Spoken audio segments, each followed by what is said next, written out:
की धरती पर भोजपुरी सिने स्टार खेसारी लाल जी पहुंचे हुए हैं। खास तौर से यहाँ पर शूटिंग चल रही है। शूटिंग के दौरान उनसे वार्ता की जा रही है। समाचार प्लस से बात करने के लिए आपको लाख लाख धन्यवाद। Thank you so much. इस चैनल के देखने वाले जितने भी श्रोता है सबको प्रणाम। हाँ सर, सबसे बड़ी बात रही कि थोड़ी सी हम पॉलिटिकल बात पूछेंगे। पॉलिटिकल बातें, अगर चुनाव लड़ना हो तो आप कहाँ से लड़ेंगे? देखिए, मैं राजनेता नहीं बनना चाहता और ना ही मुझे भविष्य में क्या होगा ये तो मुझे पता नहीं, बट मुझे अभी कोई इरादा मेरा नहीं है राजनेता बनने का। मैं अपने लाइन में जहाँ हूँ मैं वहाँ का राजा हूँ और मैं बहुत खुश हूँ। वहाँ पे अपनी जनता का प्यार मिल रहा हूँ, ले रहा हूँ, दे रहा हूँ और मैं 24 घंटे बिजी रहने वाला इंसान हूँ। सबसे बड़ी चीज़ कि मुझे अपने लाइन में रह के ही लोगों का हेल्प करने में मज़ा आता है। हाँ, अब कोई ज़रूरी नहीं, आपके विचारधारा अगर अच्छे हैं लोगों के प्रति तो आप दुनिया के किसी कोने में रह के लोगों को मदद कर सकते हैं। खेसारी जी, सबसे बड़ी बात रही कि रवि किशन जी हुए, दिनेश लाल जी यादव हुए, ये लोग धीरे धीरे जो स्टार हैं वह राजनीतिक दलों को ज्वाइन कर रहे हैं, तो इस पर आपका क्या विचार है? देखिए, सबका एक टाइम होता है, सबका एक वक्त होता है। सब लोग अपने अपने हिसाब से, अपने वक्त के, अपने उम्र के हिसाब से चीज़ों को कर रहे हैं। अभी मेरा कम से कम 20 साल का एज है कि मैं हीरो रह सकता हूँ, तो फिर मैं काहे के लिए अब उन लोग का थोड़ा सा एज हो गया है तो उनको भी लग रहा है कि नहीं। देखिए, उनका अपना विचारधारा है। ऐसा नहीं कि रवि भी अभी तक हीरो नहीं रह सकते, रहेंगे और कर ही रहे हैं। दिनेश भी अभी कर रहे हैं, मनोज भी अभी करते हैं, सब लोग करते हैं, लेकिन सबका अपना विचार और सबकी अपनी सोच है। अब उसको मैं नहीं बदल सकता और मैं उस पर टिप्पणी नहीं कर सकता। हाँ, मैं हूँ और मुझे अभी कोई राजनीतिक दल ना ज्वाइन करना है और ना ही राजनेता बनना है। मैं अपने जीवन में खुश हूँ। हाँ, जो अपने लोग होते हैं, कुछ लोग प्रचार करने के लिए, तो मैं प्रचार कर लेता हूँ और प्रचार कर देता हूँ क्योंकि उनसे मेरा अपना एक लगाव रहता है, बाकी कोई बात नहीं है। खास तौर से इंडस्ट्रीज की मांग काफ़ी दिनों से आप लोगों द्वारा की जा रही थी कि भोजपुरी फिल्म इंडस्ट्री उत्तर प्रदेश में बने। योगी आदित्यनाथ ने भी अपना समर्थन दिया है, तो क्या लग रहा है आने वाले भविष्य पूर्वांचल के लिए किस तरह से युवाओं को, जो युवा के अंदर हुनर छुपा हुआ है, क्या पारदर्शित हो पाएगा? बिल्कुल। देखिए, मेरे कहने का मतलब जब तक फैक्ट्री नहीं लगेगी तब तक वर्कर कहाँ से उसमें ज्वाइन करेंगे। एक ऐसी चीज़ है कि जब रोज़गार बढ़ेगा ना तो युवा मिलेंगे, आएंगे, काम करेंगे, सबकी अपनी जो हुनर है वो दिखेगी। ये बताइए कि जब हम कंप्यूटर नहीं लगाएंगे तो कंप्यूटर चलाने वाले लड़के कहाँ से आएंगे? तो हमें फिल्म सिटी अगर बनती है तो मुझे लगता है कि बहुत सारे एक्टर यहाँ से फिर से निकलेंगे, उभरेंगे। अगर इंडस्ट्री नहीं है उसके बावजूद भी इतने सारे एक्टर, इतने कलाकार अपने भाषा के, भोजपुरी भाषा के होकर हिंदी क्षेत्र से लेकर कई जगहों पे काम कर रहे हैं। तो जब हमारे पास सुव्यवस्था हो जाएगी तो ऑफिशियली चीज़ें बढ़ी। क्या लग रहा है कि पूर्वांचल सहित बिहार के जो कलाकार हैं, आपके जो अनुयायी हैं, वो आगे बढ़ चढ़ के भाग लेंगे? मैं क्या बोला आपसे कि जब फैक्ट्रियाँ लगती है तो वर्कर आते हैं, तो जब ये चीज़ें आएगी तो मुझे लगता है कि रोज़गार तो बढ़ेगा। एक सिनेमा शूट होता है तो कम से कम मुझे लगता है कि 30 से 40 लाख रुपए एक प्रोड्यूसर का, उस लोकेशन से लेकर, कन्वेंस से लेकर, होटल से लेकर, खाने से लेकर, गाड़ी से लेकर, ट्रेवलिंग खर्चा से लेकर, मैंने बहुत सारी चीज़ें उस एस्टेट को दे जाता है। वो तो कम से कम 40 लाख रुपए उस एस्टेट को दे रहा है, 50 लाख दे रहा है, जिस हिसाब से बजट होती है। कभी कभी हमारे सिनेमाओं को ऐसा होता है जो 70, 80, 80 लाख तक बजट हो जाती है, सिर्फ लोकेशन और गाड़ी और कॉन्वेंस और होटल तक का, और सिनेमा 2-2 करोड़ 3-3 करोड़ की बन जाती है। तो कहीं ना कहीं उस राज्य को रोजगार ही दे रहा है अगर एक सिनेमा बनाने को यहाँ पे आ रहा है तो। नहीं तो क्या लग रहा है बिहार और पूर्वांचल के युवाओं जो बेरोजगार हैं उनको एक रोजगार का साधन मिलेगा? देखिए, एक फिल्म सिटी बन जाने से थोड़ी सी राहत तो होगी, लेकिन सिर्फ एक फिल्म सिटी बन जाने से ही रोज़गार की आप कह सकते हैं जो ख़त्म हो जाएगा, ये संभव नहीं है।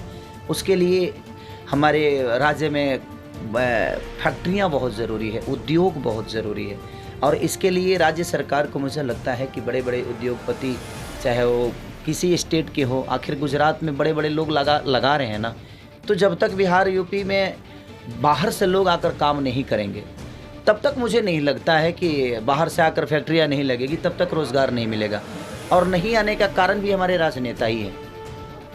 ये जंगल राज है, यहाँ आतंकवादी रहते हैं, यहाँ माफिया हैं, यहाँ रंगदारी टैक्स है, यहाँ ये है, इनके राज्य में ऐसे गोली मारा जा रहा है, इनके राज्य में ऐसे अपहरण हो रहे हैं, इनके राज्य में ऐसे अपहरण हो रहे हैं।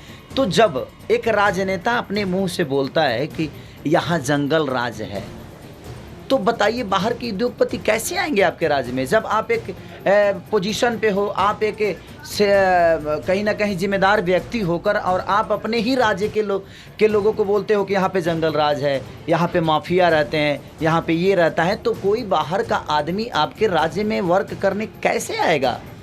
कब? अच्छे बताइए, कौन सा गुजरात का मुख्यमंत्री बोल दिया कि मेरे राज्य में जंगल राज है मेरे, और कहाँ हत्या नहीं होती है, कहाँ मर्डर नहीं होता है, कहाँ चीज़ें गलत नहीं होती है? मुझे कोई बता दीजिए कोई ऐसा राज्य है जहाँ पे मर्डर नहीं होता है, जहाँ पे खून नहीं होता है, जहाँ पे रेप नहीं होता है? हर जगह होता है सर। लेकिन हमारे यहाँ के राजनेता ही हमारे देश को बदनाम करके रखे हैं, हमारे राज्य को, कि हमारे यहाँ बहुत मर्डर होता है, हमारे यहाँ बहुत सारी चीज़ें होती है। आज गुजरात में, बॉम्बे में, कहाँ कहाँ नहीं उद्योग कहाँ कहाँ से लग रहा है। हमारे यूपी बिहार में क्यों नहीं लग रहा है? क्योंकि हमारे राजनेता शायद यही नहीं चाहते कि हाँ उद्योग लगे, क्योंकि उनके अपने मुंह से जिससे भी सुनिएगा यहाँ पे उस सरकार में तो इतने हत्ये हुए, इस सरकार में तो इतने हत्ये हुए, किसको हम कहें? यानी एक दूसरे की लोग बुराई करने में अपने लोगों को पीछे छोड़ देते। यस, एक दूसरे को बुराई करने में, एक दूसरे की को नीचा दिखाने में हम अपने राज्य को कितना नीचा लेके जा रहे हैं ये किसी को अंदाजा ही नहीं है। सर 2 सवाल और हमारा है, अगर चुनाव लड़ते हैं तो क्या योगी आदित्यनाथ के खिलाफ अगर लड़ाई जाए तो लड़ेंगे? मैं क्या बोला आपसे, वो मेरे गार्जियन स्वरूप हैं। ना मैं अखिलेश जी के खिलाफ लड़ने वाला हूँ, ना मैं मोदी जी के खिलाफ लड़ने वाला हूँ, ना मैं योगी जी के खिलाफ। मुझे किसी के खिलाफ करना ही नहीं है, मेरा क्षेत्र अलग है, इस चुनाव से लेना देना ही है नहीं मेरा अपना विधा है, मेरी अपनी संगीत है, मेरे अपने लोग हैं, मेरे जो मुझे अपने दिल में रखते हैं। मैं किसी एक पार्टी का हो के अपने जीवन को नहीं चला सकता। मैं हर पार्टी का हूँ, हर जाति का हूँ, हर समाज का हूँ, हर जिला का हूँ, हर बिरादरी का हूँ, और मेरे लिए वो से करिए। अच्छी बताइए, अगर मुझे 10 आदमी प्यार कर रहा है तो मैं 5 आदमी के प्यार के लिए क्यों भागूं? मुझे तो उस 10 का प्यार चाहिए ना, और मुझे 10 में खुशी मिल रही है, तो ये बताइए जो 10 के प्यार से खुश है उसको 5 के प्यार से खुशी मिलेगी? मुझे नहीं मिलेगी। और जब लड़ना होगा, जब करना होगा, तो शायद वो अलग लेवल होगी, हाँ उसकी अलग एक पहचान होगी, उसका एक अलग विधा होगा, उसकी अलग रणनीति होगी। अभी तो कोई इरादा नहीं। अश्लीलता को लेकर के जो भोजपुरी फिल्म में कुछ दिन पहले इस पर बड़ा उहापोह मची हुई थी। बिल्कुल अश्लीलता हमारे भोजपुरी में नहीं है। कौन बोल रहा है? नहीं तो कुछ लोग, सवाल पूछने वाले लोग बोल रहे हैं। आप ये बताइए, देवी गीत नहीं होती है, भजन नहीं होता है, आप वो क्यों नहीं सुनते? आपके दिमाग में अश्लीलता है सर। आप दिमाग में हमारे देखिए, किसी का रिलेशन कैसे समझ में आता है कि ये कौन सा रिलेशन है? क्योंकि हम उस रिलेशन को अपने दिमाग से सोचते हैं कि इसकी बहन के साथ जा रहा है, कि अपने बुआ के साथ जा रहा है, कि अपनी गर्लफ्रेंड के साथ जा रहा है। तो सामने वाला जो आदमी है उसके हिसाब से हमारे रिलेशन काउंट होते हैं सर, और हमारा रिलेशन डेवलप होता है कि वो किस लेवल से सोच रहा है। आपकी सोच कितनी अच्छी है उसी हिसाब से हमारे सॉन्ग होते हैं, उसी हिसाब से हमारे गाने का मतलब। ये बताइए, कलाकार कितने होंगे? ज़्यादा से ज़्यादा 200। राजनेता कितने हैं यूपी बिहार में? मुझे बता दीजिए।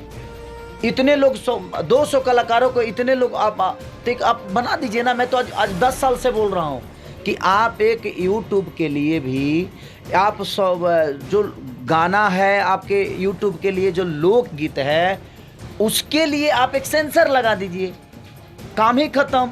सेंसर बोर्ड में 10 आदमी को बैठा दीजिए, काम ही खत्म। तो आप पास करेगा तो आएगा, नहीं है तो मैं आज 10 साल से बोल रहा हूँ सर इस बात को, बट कोई इस बात को नहीं समझ रहा है। और सिर्फ बोलने के लिए, हमें नीचा दिखाने के लिए, हमारे भाषा को खुद ही गिराने के लिए ये सारी विधा चल रही है। कोई मतलब नहीं। समाचार प्लस के माध्यम से समाचार प्लस के दर्शकों को कुछ अपने तरफ से संदेश देंगे? नहीं, संदेश मेरा यही है कि अपने भाषा को आप प्लीज़ आप बचाने की आपकी जिम्मेदारी है। प्लीज़ आप अपनी भाषा को बचाइए। अपनी भाषा को गंदा अगर आप अपने मुंह से बोलेंगे तो बाहर के लोग क्यों नहीं बोलेंगे? इसलिए इस पर सुधार करने की ज़रूरत है। सेंसर बोर्ड बैठाइए। मैं 10 साल से रिक्वेस्ट यही कर रहा हूँ, सेंसर बोर्ड बैठा दीजिए। हमारे राजनेताओं का भी दायित्व बनता है कि आपको चीज़ें अश्लील लग रही है, आपको चीज़ें अश्लील समझ में आती है, तो आप तुरंत एक्शन लेकर उस पर सेंसर बैठा कर और चीज़ों को ख़त्म करिए। 10 जगह बोलने की ज़रूरत ही नहीं है। सीधा सीधा अंदर से काम करके सेंसर बोर्ड बैठा के सबको अंदर करिए। जो प्रॉब्लम उसके बाद कोई करता है तो फिर आप एक्शन लीजिए। अभी आपने देखा कि खेसारी लाल यादव से बातचीत की गई, समाचार प्लस के माध्यम से उन्होंने दर्शकों को कहा कि हमारे यूपी और बिहार को बदनाम करने वाले राजनेता हैं, एक दूसरे पर कटाक्ष करके ये दर्शाते हैं कि हमारे राज्य में अपराध, हमारे राज्य में बलात्कार हो रहे हैं, अपराध हो रहे हैं। इस तरह की अवहेलना करके एक दूसरे की हमको ही नीचा दिखाने का काम करते हैं। इनका ये भी मानना है कि अपनी भाषा को मजबूती करने के लिए हमें जो कुछ करना होगा हम करेंगे। इनका ये भी मानना है कि सेंसर बोर्ड जो अश्लीलता की बातें आती हैं, लोग कहते हैं भोजपुरी फिल्म में अश्लीलता गाने हैं, अश्लीलता सीने हैं, तो उस पर सेंसर बोर्ड बैठा करके उस पर कार्रवाई होनी चाहिए, न कि प्रोपगेंडा खड़ा करके समाज में इसको प्रसारित करना चाहिए। ये इनकी कहना ये भी है कि हमारी मांग है 10 सालों से, 10 वर्षों से हमारी मांग है सेंसर बोर्ड बैठा करके इस पर कड़ी से कड़ी कार्रवाई की जाए।